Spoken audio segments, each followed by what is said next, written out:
Bukannya ingat dulu waktu nelpon saya 14 April 2025 DHL ini menelpon saya, Bere gimana Bere? Tiba-tiba sekarang 15 Desember mengajukan SP3, ya kan? Menghapus penersangkaan mereka. Bagaimana egoisnya? Ya, mereka yang memulai, mereka diam-diam membatalkan. Oh, nggak mau resiko, jangan jadi sok-sok jadi pejuang keadilan dan kebenaran. Ya, membawa-bawa nama ulama lagi. Damai Hari Lubis kalau berani datang. Ya kan? Begitu. Ini kan bagian dari risiko. Kalau enggak, ya enggak usah ikut-ikutan. Berarti Anda lari ke pinggiran. Gitu aja lah. Ya. Tapi jangan klaim, karena kami yang mengundang. Gitu lagi nanti. Kami yang mengundang mereka jadi ahli. Buku ini sedang saya terjemahkan, Gibran Endgame. Dan kalian jangan ikut-ikutan kalian. Yang merengek-rengek minta SP3 restoratif justice. No, this is not your fight anymore.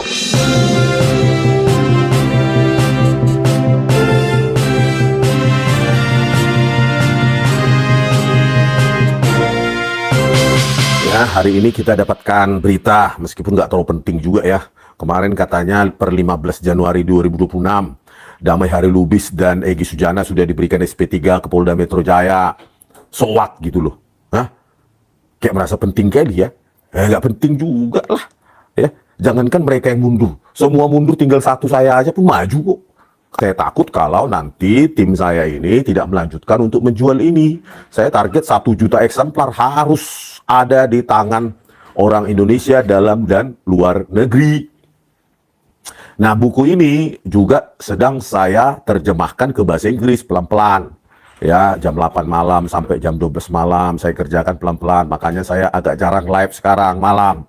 Fokus ke sini.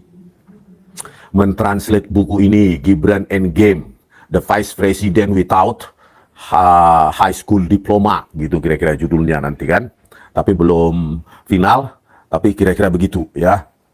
Gibran Endgame _2, The Vice President Without High School Diploma, tanpa punya ijazah SMA cuy. Ya, ini harus kita perjuangkan gitu loh. Kalau yang sudah minta tersangkanya dicabut atau SP3 sejak 15 Desember 2025 pada saat gelar perkara khusus seperti yang dinyatakan Damai Hari Lubis, ya silahkan. Tapi jangan nanti kalian overklaim, kami itu yang memulai, kalian hanya ahli, kami. Jangan lagi sebut nama itu, statement itu. Ya sudah, pergi ke pinggiran. Ya, ke pinggiran pertandingan, kalian menonton aja, nggak usah terlibat lagi. Ya kan? Bukannya ingat dulu waktu nelpon saya, 14 April 2025, DHL ini menelpon saya, Bere gimana Bere? Dia datang jadi ke Jogja, ke UGM. Oke tulang, sudah datang. Biaya sendiri-sendiri. Semua biaya sendiri. Saya biaya sendiri. Pak Roy biaya sendiri. Bu Tipa biaya sendiri. Datanglah kami ke ruang 109 di UGM. Ya, pukul jam 10 pagi kalau nggak salah itu. Dan mereka terlambat bisnya. Ya kan? Terlambat bisnya DHL dan kawan-kawan. Katanya ada sesuatu dan lain hal. Kemacetan di tol. Akhirnya kami yang mewakili. Kami diundang di situ. Ya kan, di 15 April 2025 di ruang 109 Fakultas Kehutanan UGM. Akhirnya kami yang datang, yang menghadiri, mereka terlambat. Tiba-tiba sekarang 15 Desember mengajukan SP3, ya kan, menghapus penersangkaan mereka. Bagaimana egoisnya? Ya, mereka yang memulai, mereka diam-diam membatalkan. Ya kan? Harusnya kan berjuang bersama. Pejuang kok katanya. Egoisme yang ingin menyelamatkan diri masing-masing. Pret lah. Ya, pret saya bilang. Nggak masuk lagi omongan kalian sama saya. Kalau kita benar jangan mundur. Ya kalau nggak mau resiko jangan jadi sok-sok jadi pejuang keadilan dan kebenaran. Ya, membawa-bawa nama ulama lagi. Ya kan?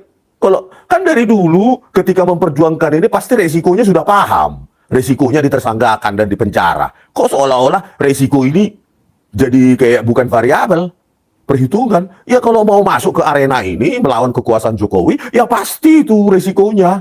Gitu loh, resikonya ditersangkakan. Itu. Ya, jangan playing victim lah. Nanti malam saya hadir di acara Bola Liar Kompas TV 20.30. Di situ ada Damai Hari Lubis. Kita dengarkan dulu. Ya, Damai Hari Lubis kalau berani datang. Ya kan? Begitu. Ini kan bagian dari risiko. Kalau enggak, ya enggak usah ikut-ikutan. Berarti Anda lari ke pinggiran. Gitu aja lah. Tapi jangan klaim karena kami yang mengundang gitu lagi nanti. Kami yang mengundang mereka jadi ahli di ini di UGM 15 April itu ya. Jadi jangan begitulah. Ya sudah, selesai terima SP3, sudah, tenang sana, tidur di rumah sama sanak keluarga, beres ya kan. Biarkan kami yang melakukan perlawanan ini ya. Kalian nggak mental kalian, ya udah gitu aja ya, biarkan. Dan buku ini sedang saya terjemahkan, Gibran Endgame, dan kalian jangan ikut-ikutan kalian yang merengek-rengek minta SP3 restoratif justice. No, this is not your fight anymore. Memangnya pernah ya? Jadi ini Gibran Endgame, Wapres tak lulus SMA. Bisa kalian dapatkan di mana-mana. Hubungi reseller resmi kami di post saya ada itu di YouTube, di X saya juga banyak. Ya, jadi kalau kalian ingin membantu jangan omon-omon. Kayak itu, siapa itu yang suka omon-omon? Ya, bantu perjuangan ini. Ini juga keuntungannya untuk biaya cetak selanjutnya. Target kami ya setidaknya 100.000 eksemplar gitu, ya kan? Keuntungannya ini hanya untuk mencetak berikutnya.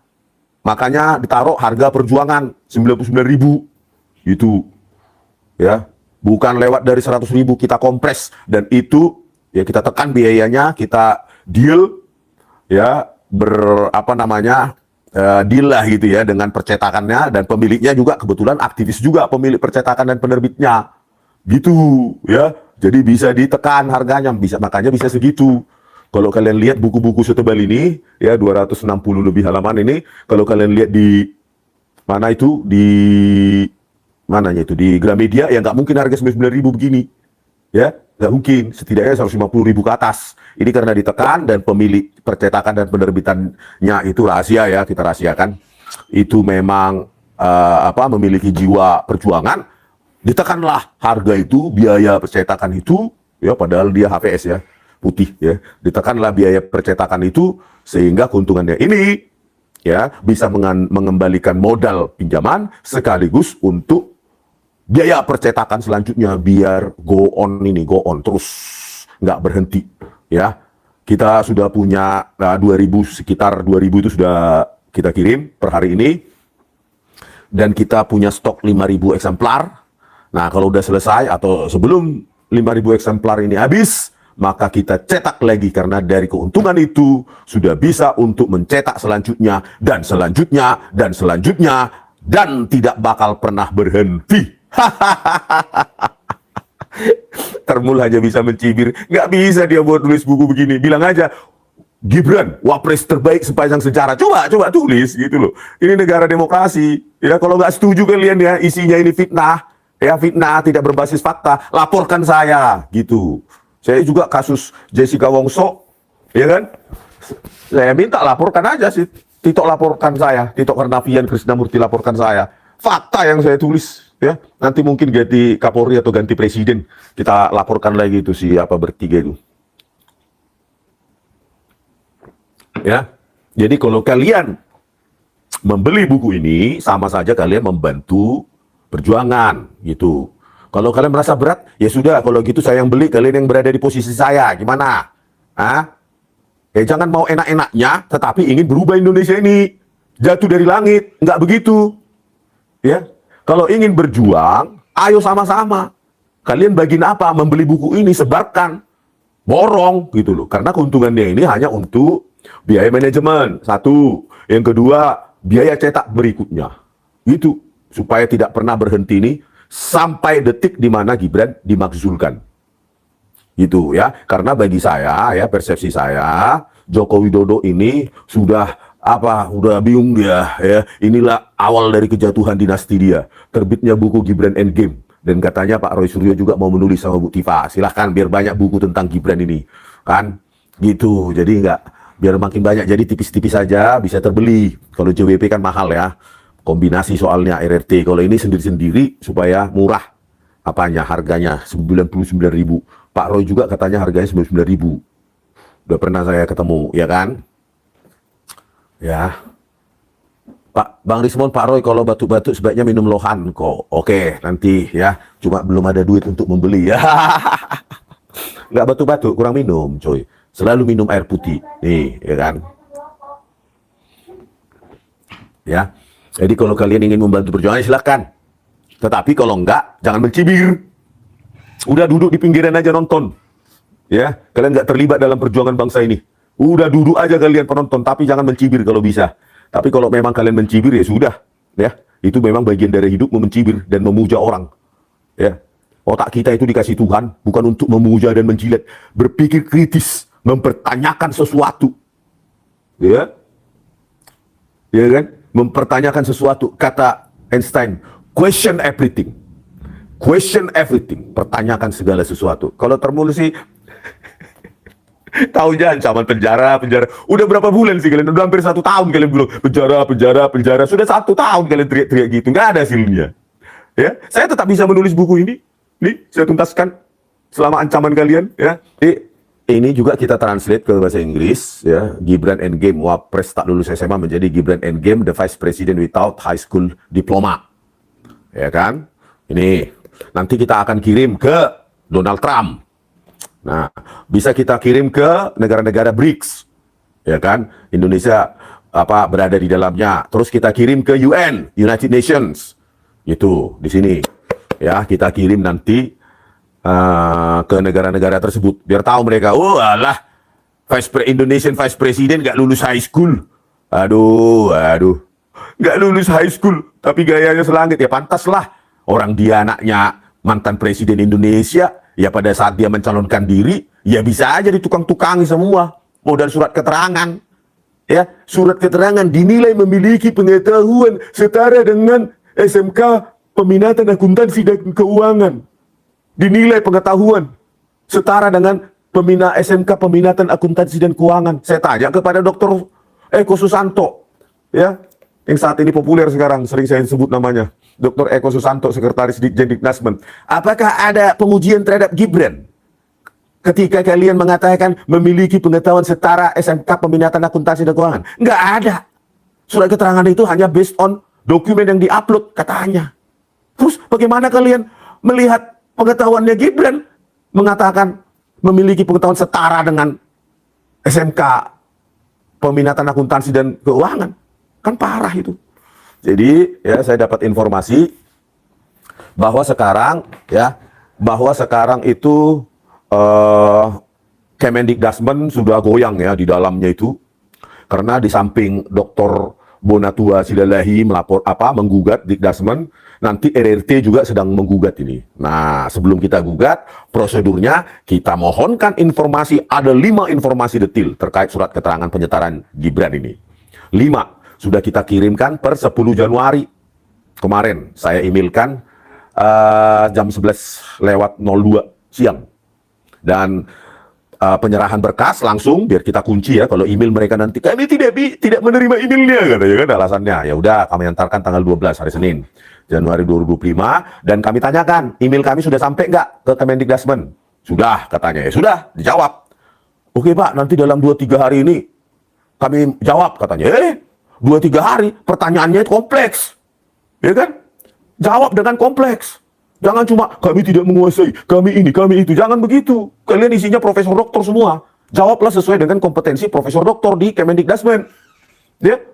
Kalau pertanyaan kami kompleks, nanti jawaban kalian abel-abel kayak anak-anak di pasar, ya kami tentu melakukan gugatan, keberatan. Ya kan? Setelah keberatan baru kita bawa ke sidang KIP. Disitulah nanti kita bongkar. Di Medan, di Siantar nggak ada yang dijual dari Resmon. Nggak, hubungi reseller kami di YouTube itu, atau dibuka akun X saya, Rismon Syanipar, atau TikTok saya, Rismon Syanipar. Di situ ada daftar reseller. Kalian pilih salah satu karena memang bukunya dikirim dari Jakarta, ya kan? Begitu. Bang, kok nggak ada di Gramedia? Nanti mereka takut lah. Penjual toko-toko besar itu buku-buku pinggir jurang begini mana berani ya kalian ini ya, kalian nggak usah lah hal-hal seperti itu ditanyakan, ya kan? Oke, terus ya lanjut lagi nanti di sidang KIP itu, setelah jawaban itu tidak memuaskan, kami mengajukan keberatan, maka dibawalah sidang KIP. Nah, di situ kami minta notulensi rapat, kajian akademik, kurikulum, silabus, capaian pembelajaran, capaian kelulusan. Itu harus dibongkar. Kenapa bisa dibuat surat keterangan penyetaraan Gibran ini dari 2 institusi yang berbeda dan dua tingkat pendidikan yang berbeda, satu secondary school, satu UTS Insearch yang bridging, program bridging, persiapan masuk universitas disetarakan dengan SMK. Kan begitu kita bongkar. Dan saya dengar-dengar Kemendikbudrismen sudah goyang. Kenapa goyang? Mereka nanti ya, aja nanti kita tunggu, jangan sampai begitu nanti alasannya ya. Kan kami bilang bukan surat penyetaraan, tapi kami buat cuma surat keterangan surat keterangan menilai pengetahuan Gibran setara SMK peminatan akuntansi dan keuangan. Salahnya KPU, kenapa itu diterima sebagai syarat? Melempar badan. Ya, jangan sampai seperti itu. Ya. Kalian kan mengatakan lewat Dr. Eko Susanto, sekretaris lu tuh di Kemendikbudrismen. Katanya ada kajiannya saat itu, yaitu dibuka kajian itu, dijelaskan kepada publik di sidang KIP nanti. Gitu, kajiannya itu apa? Bener nggak ada? Gitu loh. Terus terkait 10 dokumen yang perlu diupload, ya kan? Untuk penyetaraan itu ada nggak raport 3 tahun terakhir? Ada nggak kurikulum sekolah asal? Ada nggak ijazah yang akan disetarakan? Itu kan perlu dijawab oleh publik. Makanya udah goyang ini dinasti Jokowi ini, ya goyang. Kemendikbudrismen aja sudah si Teres, saya dengar itu si Teres. Ya. Saya kemarin waktu jadi saksi di sidang KIP, penggugatnya Dr. Bonatua Silalahi, terus tergugatnya Kemendikbudrismen, saya jadi saksi di situ. Hakimnya pun bingung, dua instansi yang berbeda, dua level pendidikan yang berbeda, jadinya SMK, mereka bingung. Itulah kalau masih otaknya waras ya. Tapi asal jangan masuk angin nanti, ya kan. Hanya karena nanti dolar-dolar, rupiah-rupiah jangan sampai masuk angin. Tapi kalaupun itu kalian lakukan, terserah kalian lah ya. Saya kalian, karma akan langsung bekerja. Nggak peduli saya dengan hal-hal seperti itu. Yang penting kita ungkapkan ke publik. Itu syarat wajib itu raport 3 tahun terakhir, ya iya. Sesuai syarat di penyetaraan ijazah online kok. Itu Kemendikbudrismen sendiri yang buat. Kenapa mesti dilanggar? Ya, masa raport 3 tahun terakhir, raport kelas 1 SMA-nya dari secondary school, secondary 4 or Cipak secondary school. Terus raport 2 tahun terakhir dari Diploma of Business UTS Insearch katanya. Kan konyol, disetarakan ke SMK. Kan gila itu. Ini negara apa sih ini? Ya. Singapura hadir, Bang Rismon, Horas, oke, Mbak Yeni, oke, Sarangeo, ya, bukan hepeng ya kan? Termul si Teres, parah. Nah, saatnya kalian membantu perjuangan, karena tanpa kalian ya ini nggak bakal terus terang, ya. Tanpa kalian pembeli sejauh ini yang sudah hampir 2000 eksemplar, maka ini nggak bakal pernah nyampe ke tangan pembaca yang lain. Karena kalianlah yang 2000 orang ini, ya, yang telah membeli sejauh ini, ya, yang hampir 2000 eksemplar ini, yang pengirimannya secara bertahap, yang saya dengar tadi sekitar 300 buku dikirim, ya, selesai dikirim per hari ini, 300 buku untuk hari ini saja. Besok mungkin 300 dan selanjutnya begitu, ya, 200 lah setidaknya. Ya, kalau tidak ada kalian pembeli yang 2000 orang ini, ya, sekitar 2000 orang ini, maka ini tidak akan dicetak lebih lanjut. Ya, dari mana uang kami? Ya, dari mana uang kami? Ya, uang kalian itulah yang dipakai, ya, untuk mendapatkan keuntungan mencetak berikutnya dan memulangkan uang modal yang kami pinjam. Ada 2 rekan kami yang baik hati perjuangan, ya kan? Baru 2000 buku, coba lah dulu Termul jual. Dapat nggak 2000? Baru ada 2 minggu, woy. Baru 2 minggu kita, 2 minggu lebih. 2000 buku, ini bakal 100.000 ini. Gitu, ya. Kalau Termul sih baru 2000 buku, kau lah dulu nulis buku, laku 1. Ya kan? Nih, ya, itulah Termul. Ya. Dikiranya kita dengan komentar-komentarnya itu bakal berhenti. Nah, lanjut. Karena apa? Kekuatan kami itu rakyat. Setidaknya rakyat yang membeli ini. Ya, ya. Rakyat yang membeli ini. Nah, terus setiap hari, ya. Reseller saya sibuk terus setiap hari, ya. Karena mereka bekerja dalam tim dan terbuka, dan saya tidak intervensi. Akhirnya ya mereka bermanuver sendiri, perjuangan ini masih panjang, ya. Jadi kalau kalian ingin beli, mendukung untuk cetak berikutnya, beli. Ya, kita harus kompak. Karena uang kalian itulah yang berjasa untuk mendistribusikan ini. Bang, belinya di mana? Di daftar reseller, Di video live saya sebelumnya juga ada. Di post YouTube juga ada. Lihat aja Baligi Academy. Ada itu. Ayo cari gitu. Kalau ingin membantu perjuangan ya harus berusaha. Ya. Ya kan begitu. Kita harus bahu-membahu. Kita harus saling membantu. Karena yang kita lawan ini a man with thousands of trillions of rupiahs. Ribuan triliun. Dari beberapa sumber saya tahu. Gitu. Ini manusia dengan ribuan triliun. Nggak gampang bro. Semua orang bisa disuap dengan uang itu. Nggak usah triliunan. Disuap puluhan miliar pun udah goyang dia. Udah goyang gitu. Ya kan? Ntar dulu. Ya, udah jam berapa nih? Sekarang jam 17.09. 17.09. Ya, 17.50 saya mau live Zoom di Metro TV nanti. Terus jam 20.30 di Bola Liar Kompas TV. Ya, itu datang ke sana. Ya kan? Begitu, ya kan? Termul lepas dari kandang, betul lah itu. Cuma mencibir aja kerjaannya. Kenapa nggak pujaan-pujaan Termul itu nulis buku gitu loh? Nggak mampu. Itu suruh itu Adi Armando tulis buku Gibran Wapres terbaik. Gitu loh. Jangan cuma satu statement tanpa argumentasi apapun. Ini loh, ya kan? Saya setelah translate ini selesai, saya akan tuliskan buku kedua tentang Gibran. Hasil dari nanti sidang KIP akan saya tuliskan itu. Saya dokumentasikan. Gitu, ya kan? Semua harus kita dokumentasikan.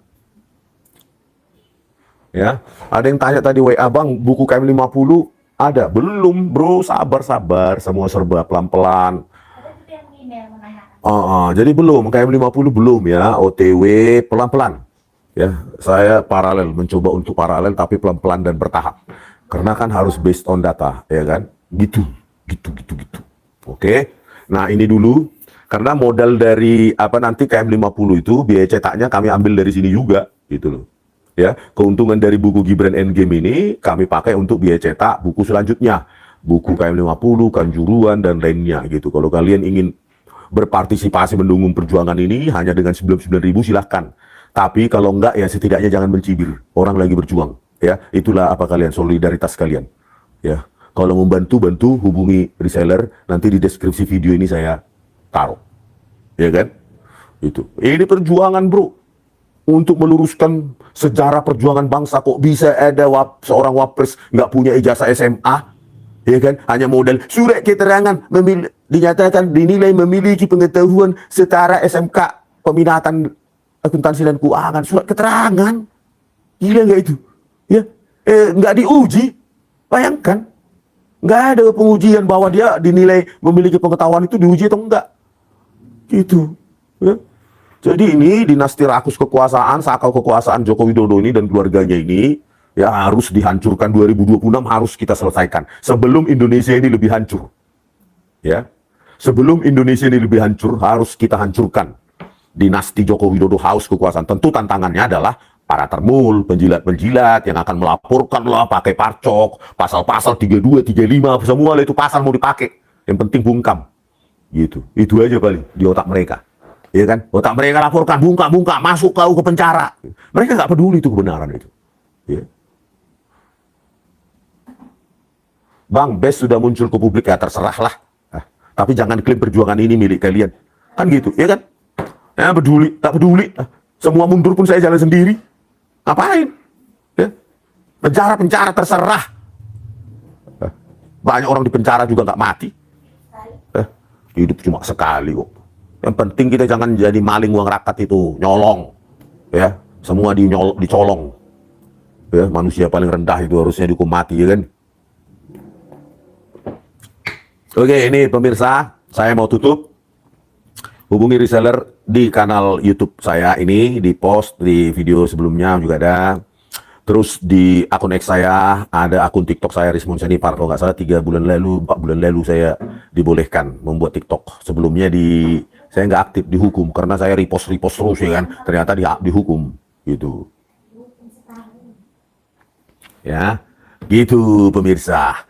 Ya, kalau kalian ingin membenahi Indonesia ini, berjuang, jangan pernah berharap durian runtuh jatuh dari langit, Indonesia tiba-tiba berubah. Yang ada apa?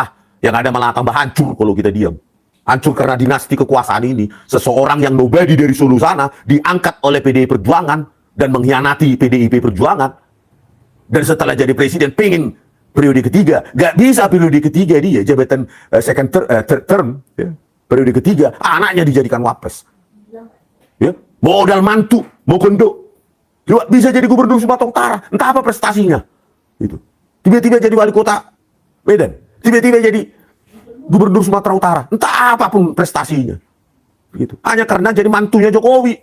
Sekalian aja itu cucunya siapa Jokowi itu jadikan entah apa Menko, setara dengan Pratikno atau wakilnya Pratikno, ya, jadikan Menko aja itu, Jan Etes dan lainnya itu, ya, sekalian jadi Korea Utara kita, Kim Jong Un, Kim Jong Il, setelah itu Kim Jong Fa, ya.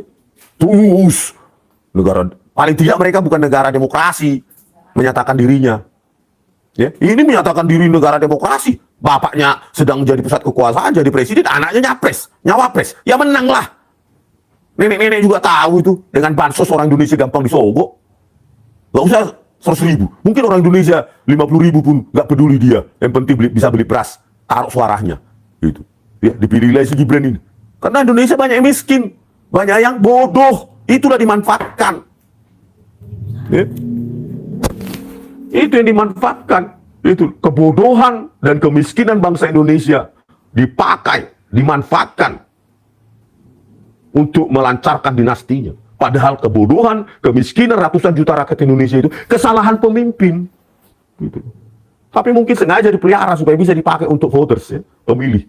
Nanti gampang itu 100.000 aja, nanti gampang suara kita, nanti bisa gampang kita beli. Ya, kan begitu nanti otaknya si Gibran ini. Ya, 2029 gampang itu, gampang. Ya gampang, kita sudah tahu pola pikir orang Indonesia. Kasih beras 5 kilogram, kasih uang 50.000, 100.000, 200.000 perak, udah gampang itu. Otaknya paling begitu. Perbanyak buzzer, ya, buzzer-buzzer komisaris, gampang itu. Laporkan siapa yang mengkritik, ya, laporkan buku Gibran Endgame, ya, laporkan semua, biar puas kalian. Terus nanti tawaran RJ, kalau nggak mau masuk penjara kalian, ditelepon Polda ke Polri. Ya, dapat SP3. Ya kan, gitu aja. Terus saja begitu. Ya, hukum dipakai untuk menjilat kekuasaan Jokowi. Hukum dipakai untuk menjilat dinasti kekuasaan, rakus kekuasaan, sakau kekuasaan. Ya. Dipilih dari demokrasi, tapi mengkhianati demokrasi itu sendiri. Siapalah kau dari Solo sana, kalau nggak diangkat PDIP. Makanya saya bilang PDIP pun perlu membuat statement minta maaf kepada rakyat. Ya. PDIP seharusnya, ya, atas nama moral meminta maaf. Gitu. Kami telah salah pilih dengan pencitraan mengangkat seseorang dari Solo. Ternyata hasilnya begini. Hutang menggunung. Demokrasi hancur. KPK dilemahkan, semua dan semua. Harusnya kalian PDIP setidaknya minta maaf lah. Supaya ini pembelajaran bagi partai lain. Sebelum mengangkat seseorang menjadi setidaknya calon presiden, hati-hatilah. Jangan cuma mau menang. Nggak peduli ini orang siapa, yang penting jago pencitraan, masuk gorong-gorong, berjanji 6.000 SMK, janji-janji munafik. Terus dibawalah ke pusat, dipoles dengan media. Hasilnya apa? Indonesia hancur. Sudah layak sebenarnya bagi saya PDIP ini minta maaf. Terus terang, ya, sudah layak. Ya. Coba kalian dulu kritis mengkaji benar siapa orang ini Joko Widodo ini sebelum kalian bawa ke gubernur, jadi gubernur DKI Jakarta, sebelum kalian bawa jadi calon presiden. Kalau kalian benar-benar kaji, teliti dengan hikmat, dengan seksama, Indonesia nggak bakal jadi begini, nggak bakal. Ya. Makanya jangan memilih orang dari popularitasnya, pintar memoles diri, dipoles oleh media. Nanti pada saat dia nyapres itu pakai baju kotak-kotak lah dia, merah putih itu, saya ingat itu. Nanti KPK kita akan berbuat, anggarannya kita perbanyak kalau bisa 10 kali, jumlah penyidiknya juga kita tambah. Mulutnya gampang kali berjanji. Setelah jadi presiden, apa yang terjadi? KPK diapain? Halo PDIP, coba dulu saya tanyakanlah dulu, Bapak Ibu petinggi PDIP. Minta maaflah kalian sebagai pembelajaran Indonesia, perjalanan bangsa Indonesia, bahwa setidaknya dengan minta maaf kepada rakyat itu, ini menjadi pembelajaran bagi partai-partai lain. Jangan pernah memilih orang tong kosong nyaring bunyinya. Ya, seperti membeli kucing dalam karung, entah siapa dia. Ya. Setidaknya, ya, paling rakyat juga akan memberikan kesempatan lagi kepada partai-partai, ya, yang mencalonkan presiden. Tempatkanlah kepentingan bangsa itu di atas segalanya, hai parpol-parpol. Tempatkanlah kepentingan bangsa dan negara itu di atas kepentingan politik. Partai politik yang asal gue pengen capres gue yang menang. Jangan gitu. Ya. Harusnya berpikir, kalau ini menang, capres yang kita usung ini, Indonesia jadi apa? Kalau proyeksi kalian gagal, ya, capres yang kalian usung itu menang dan gagal, harusnya kalian minta maaf pada rakyat. Minta maaf. Bagaimanapun keterlibatan kalian yang membuat Joko Widodo ini menjadi presiden, itu nggak bisa dibantah, nggak bisa disangkal. Ya. Nggak bisa dibantah, nggak bisa disangkal keterlibatan kalian. Ya, lebih baik minta maaflah kepada rakyat Indonesia. Oh ya, kami pernah salah dan ini pembelajaran. Bukan hanya PDIP, semua partai-partai lain, terutama PDIP. Hancur Indonesia ini karena capres yang kami usung. Dan hampir 2 periode, kritik-kritik dari rakyat tidak pernah kami dengar hanya demi melindungi si Jokowi ini. Itu harusnya. Sehingga kalau bisa itu dijadikan, didokumentasikan. Wah, cancel, terinterupsi, ya. Kalau bisa itu, ya, dituliskan oleh partai, ya, dijadikan dokumentasi, dijadikan pembelajaran, bahan sejarah, supaya tidak pernah ada lagi parpol di Indonesia ini yang mementingkan kemenangan capresnya di atas kepentingan bangsa dan negara. Kalau capres yang kalian usung ternyata mengkhianati rakyat, tujuan kalian harusnya berani minta maaf. Ya. Gitu. Tapi kalau itu nggak kalian lakukan, people power. Kalau saya sih people power. Ya, people power. Karena mereka-mereka nggak merasa lagi saking enaknya duduk di tempat duduknya itu, nggak merasa lagi gajian tiap bulan, insentif di mana-mana, ya, uang reses, uang apa segala macam, nggak merasa lagi mereka itu uang dari keringat rakyat. Saking enaknya tempat duduk itu. Ya, minta maaf lah kalian, terutama PDIP. Ya, rakyat pasti menunggu dan memaafkan. Tetapi ini pembelajaran. Jangan pernah lagi di Republik ini lahir dinasti rakus kekuasaan Joko Widodo. Jangan lagi. Ya, bayangkanlah, apa nggak malu negara ini? Seorang presiden masih menjadi pusat kekuasaan. Anaknya mencalonkan diri jadi wapres. Dengan modal bansos yang dari uang keringat rakyat itu aja udah menang. Ya, nggak usah Gibran yang mengajukan jadi wapres. Ya kan? Sepupunya si Gibran pun pasti menang. Gitu. Ya.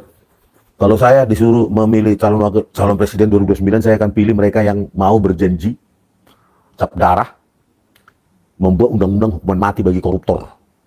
Dengan menghukum mati para maling uang rakyat itu, 50% penyelesaian permasalahan bangsa ini selesai. Ya, kita relakan 1 juta orang dihukum mati, tetapi menyelamatkan 279 juta yang lain. Ya, itu. Masalah mengentaskan kemiskinan pasti selesai. Pasti itu. Orang akan takut hukum mati. Akhirnya apa? Kekayaan terdistribusi. Bukan sama si maling-maling uang rakyat itu dan oligarki-oligarki itu. Oligarki itu. 2029 ada nggak capres yang berani membuat hukuman mati dan rampas uang koruptor? Undang-undang semacam itu. Ya, kalau nggak ada ya mimpilah kita 2045 menjadi negara emas. Indonesia emas pret. Indonesia emas kutu kupret. Kalau maling uang rakyat masih berpostapora. Nggak apa-apa kalau ketahuan uangnya dikembalikan. Ada kata si Luhut juga, ya kalau kalian mau sempurna di surga aja kalian. Ya nggak bisa bersih-bersih amat, bersih-bersih banget. Di surga aja kalian. Ini mulut. Ya. Kita makan aja sudah PPN sekarang. Mulut nggak dijaga. Rakyat Indonesia banyak ratusan juta miskin. Gagal kalian memakmurkan Indonesia ini. Masih juga mulutmu itu menyakiti hati rakyat. Pemirsa, ya, saya mau live dulu nanti 17.50 di Metro TV. Bye-bye merdeka!